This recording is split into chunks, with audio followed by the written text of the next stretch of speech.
Sir, जो मुख्तार अंसार की मौत हुई उस पर आपका क्या कहना है? आप कह रहे हैं मतलब ये इस पे बहुत सारा राजनीति हो रहा है और कह रहे हैं कि उनके बेटे का ये कहना है कि पॉइजन देके उनको मारा गया। आपका क्या कहना है सर? देखिए, जब किसी भी डिसीज के फैमिली मेंबर कोई बात कहते हैं तो उसको आपको सीरियस लेने की बहुत जरूरत है।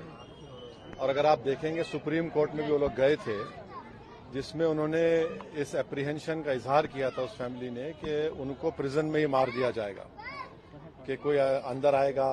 और फिर सुप्रीम कोर्ट को उत्तर प्रदेश की सरकार ने ये बताया कि उनकी हिफाजत की जाएगी उनकी जान की। और जब उनकी फैमिली कह रही है कि उनको स्लो पॉइजन दिया गया है जिसकी वजह से उनकी मौत हुई है, और उनके बड़े भाई जो एमपी हैं वो ये कह रहे हैं कि जिस जेल से अस्पताल को लेकर गए वहां पर वो कंसर्न डॉक्टर्स नहीं थे जो पॉइजन उनको दिया गया, और उसके बाद उनको फौरन एक दिन के अंदर या 2 दिन के अंदर वापस हॉस्पिटल जेल भिजा दिया गया, जिससे उनकी मौत वाकई में हुई है।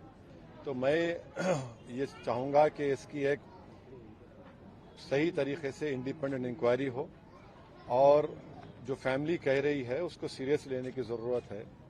ये दूसरा ऐसा वाकया हम देख रहे हैं कि कन्विक्टेड प्रिजनर को जुडिशियल कस्टडी में उनकी मौत हुई है। एक को तो शूट आउट हुआ, अब यहां पर स्लो पॉइजन जो उनकी फैमिली कह रही है उससे उनकी मौत वाकई में हुई।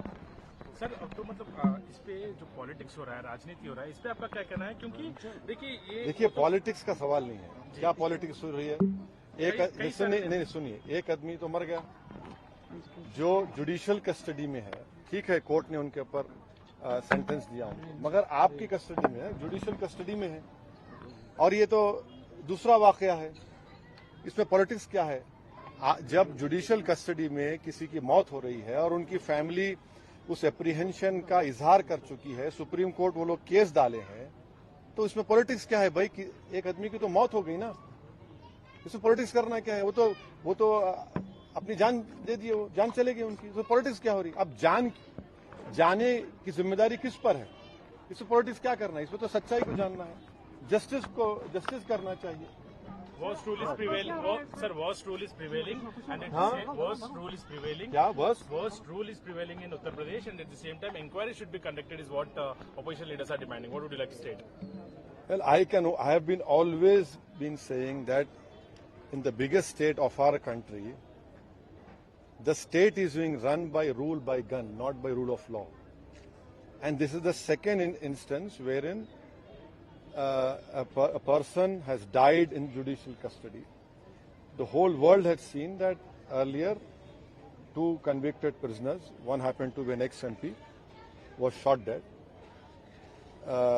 Mr. Ansari was an ex-MLA, and he was in judicial custody.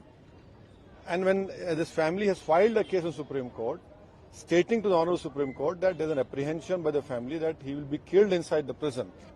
Now he dies, and the family say that slow poison was given. And the surprising and shocking thing is that he was not taken to a specialist hospital. He was taken to a hospital where no proper medical attention was given to him. And the most surprising thing and shocking thing is that within a short span of time he was sent back to the prison. So definitely what the family is demanding, I hope that the Uttar Pradesh government, in the interest of justice, in the interest of rule of law, will have an impartial inquiry, and the whole world should know what has happened. This is not on. This is not how people just go away, just die in judicial custody. One last question, sir. क्या लगता है कि उत्तर प्रदेश जेलों में सुरक्षा नहीं है? इस तरह के कई सारे पिछले बार भी माइनॉरिटीज पे आपने बात भी उठाई, माइनॉरिटीज को वहाँ पर मारा जा रहा है, तो इस तरह के आरोप है। नहीं, आप सवाल आप भी कर रहे हैं, मेरा जवाब भी आप दे रहे, तो सही है बिल्कुल। Sir, one last question. क्या सुरक्षा नहीं है क्या?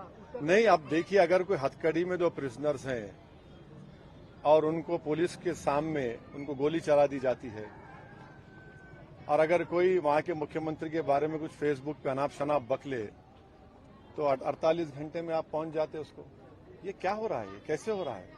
रूल ऑफ लॉ से देश यूपी चलना चाहिए, रूल ऑफ गन से नहीं चलना चाहिए। इससे संविधान के ताल्लुक से, कोर्ट्स के ताल्लुक से जो इकबाल होता है ना, उस इकबाल को बरकरार रखना चाहिए. Sir, you are a barrister, so 600 lawyers writing a letter to CJI and Prime Minister calling it bullying, and Congress is, known for this. He's saying I am neither a spokesperson for both the parties, thankfully. But how do you see, sir? No, judicial being dragged into I it? need not answer on this. I am not a spokesperson of both these parties. They have their own people to answer this question. Thank you. Thank you, sir. चलो, अपना